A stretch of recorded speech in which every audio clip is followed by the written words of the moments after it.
दोस्तों आज के वीडियो में मैं बात करूंगा रेलवे ग्रुप डी पर, जो कि सन 2024 की सबसे लास्ट वैकेंसी है और इसके एग्ज़ाम में बहुत बड़े पेच फंसे हुए हैं। जो कि आप सबको पता है कि ये जो रेलवे ग्रुप डी का मैटर है ये कोर्ट में है और इसकी जो सुनवाई है वो तारीख पे तारीख चल रही है।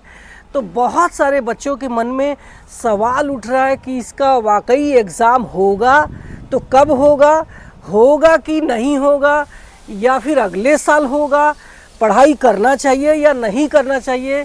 इन सब बातों को लेकर के आज के वीडियो में मैं बात करने वाला हूं। इससे पहले आपको बता दूं कि अगर आप रेलवे के किसी भी एग्ज़ाम, चाहे ग्रुप डी हो, चाहे ALP technician, JE, RPF, NTPC या फिर सेक्शन कंट्रोलर, तो इनके जो एग्ज़ाम को पास करना है तो आपको ज़्यादा से ज़्यादा जो प्रीवियस ईयर्स के क्वेश्चंस या फिर क्वेश्चंस बैंक लगाना है, यानी जो क्वेश्चंस बैंक को सॉल्व करना है। जैसे कि आपको पता है कि जब हम लोग बोर्ड्स के एग्ज़ाम देते थे तो अगर हमें ज़्यादा मार्क लाना होता था तो हम ज़्यादा से ज़्यादा क्वेश्चंस बैंक को सॉल्व करते थे, इससे काफ़ी अच्छा मार्क लाते थे। उसी तरीके से अगर आप रेलवे के एग्ज़ाम को पास करके मेरिट में आना चाहते हैं तो आपको ज़्यादा से ज़्यादा क्वेश्चंस बैंक को सॉल्व करना होगा। तो इसके लिए आप अग्रवाल एग्ज़ाम कार्ड की बुक ले सकते हैं, जिसमें लगभग 30,000 से भी ज़्यादा क्वेश्चंस और सारे सब्जेक्ट के जो एग्ज़ाम में पूछे जाते हैं, यानी मैथमेटिक्स, रीजनिंग, जीके, जीएस, ये सारे सब्जेक्ट के क्वेश्चंस इसमें मिल जाते हैं। इसके अलावा इसमें 3400 से भी ज़्यादा टीसीएस बेस्ड क्वेश्चंस है, जो कि रेलवे के विभिन्न प्रकार के प्रीवियस एग्ज़ाम में आए हुए हैं। ये क्वेश्चंस भी आपको इसमें मिल जाते हैं, जो कि टॉपिक वाइज और चैप्टर वाइज मिल जाता है, जिसमें डिटेल सॉल्यूशन और शॉर्ट सॉल्यूशन के साथ में आपको मिल जाता है। ये किताब आपको इजीली ऑनलाइन ऑफलाइन मार्केट में मिल जाएगा और मैं कोशिश करूँगा कि आपके वीडियो के डिस्क्रिप्शन में ये लिंक मैं प्रोवाइड कर दूँगा, आप वहाँ से भी जा कर के ले सकते हैं। तो आइए अपने टॉपिक पे आते हैं कि ये जो मैटर है रेलवे ग्रुप डी का, वो आप सबको पता है कि इसकी जो सुनवाई 1 तारीख तक होनी थी, यानी 1 सितंबर 2025 को होनी थी, लेकिन किसी कारणवश ये जो केस है ये लिस्टिंग ही नहीं हो पाई। जो कि हमारा जो माननीय न्यायालय है, जिसको हम कैट बोलते हैं, वो इसकी जो लिस्टिंग नहीं हो पाई। इसकी वजह से इसका जो डेट था ये 30 अक्टूबर 2025 कर दिया, यानी आज से लेकर के 2 महीने बाद। तो ये तो बहुत डिले हो जाएगा। तो अब सवाल ये उठता है कि क्या ये मैटर अब दिन पर दिन पुराना होते जा रहा है या फिर एग्ज़ाम को बाद में होगा, या हो सकता है अगर मान लीजिए कि ये जो हमारा मैटर है ये 30 अक्टूबर 2025 के बाद अगर सुनवाई होगा तो ये एग्ज़ाम हो सकता है नवंबर दिसंबर में भी जा सकता है, या फिर हो सकता है 2026 में भी जा सकता है।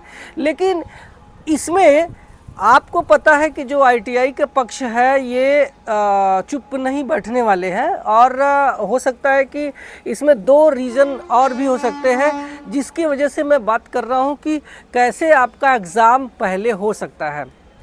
पहले इसलिए हो सकता है कि या तो वो अपना ये जो केस है इसको विड्रॉ कर ले, इसको वापस ले ले, लेकिन जहां तक ऐसा है कि वो ऐसा करने वाले नहीं हैं। इस केस को हो सकता है कि कैट से निकाल करके वो सुप्रीम कोर्ट में ले जा सकते हैं, क्योंकि ऑलरेडी हाई कोर्ट में जा नहीं सकते, क्योंकि हाई कोर्ट ने ही ऑलरेडी ये मैटर फिर से हमारे जो कोर्ट है सेंट्रल वाला, जिसमें कि सिर्फ और सिर्फ केंद्रीय कर्मचारियों की और आरआरबी की जो समस्याएं होती है उसको सुलझाने के लिए ये कोर्ट है, बाकी के मामले नहीं देखा जाता है, ये ऐसा कोर्ट है। तो ऑलरेडी हाई कोर्ट से ये मैटर हमारा कैट में आ गया है। तो जहाँ तक ये है कि अगर मान लो कि आईटीआई के जो पक्ष वाले हैं और ये माननीय न्यायालय जो सुप्रीम कोर्ट में है ये मैटर भी डालते हैं, तो वहाँ पे ये हो सकता है कि सुप्रीम कोर्ट में ये जो हियरिंग है, हो सकता है कि पहले या दूसरे ही हियरिंग में ये हमारा मैटर सुलझ सकता है। और ये मैटर ऐसा नहीं है कि सुप्रीम कोर्ट में चला गया तो वो ITI की जीत हो जाएगी या 10th की हार हो जाएगी। मैं इन सब बातों पर मैं यकीन नहीं करता हूँ, और अपना जो है राय भी हमें कोर्ट के मतलब कोर्ट के बारे में नहीं देना चाहिए। ये हमारा माननीय न्यायालय जो है, जो फैसला देता है वो सबको हमको मान्य होता है, उसकी हमें रिस्पेक्ट करनी चाहिए। तो जब ये सुप्रीम कोर्ट में मैटर चला जाएगा तो हो सकता है कि उसमें थोड़ा सा आपका जो ये 30 अक्टूबर की डेट है, हो सकता है कि पहले ही हो जाए। न्यायालय हमें जो है ये फैसला दे दें कि जो भी है, चाहे ये फेवर में रहेगा ITI के या फिर वो नॉन ITI के फेवर में रहेगा, या फिर कुछ ऐसा बीच का मसला निकाल के कि इसका जल्दी से जल्दी एग्ज़ाम करवाया जाए, क्योंकि ये सन 2025 की 2024 की ये लास्ट वैकेंसी है।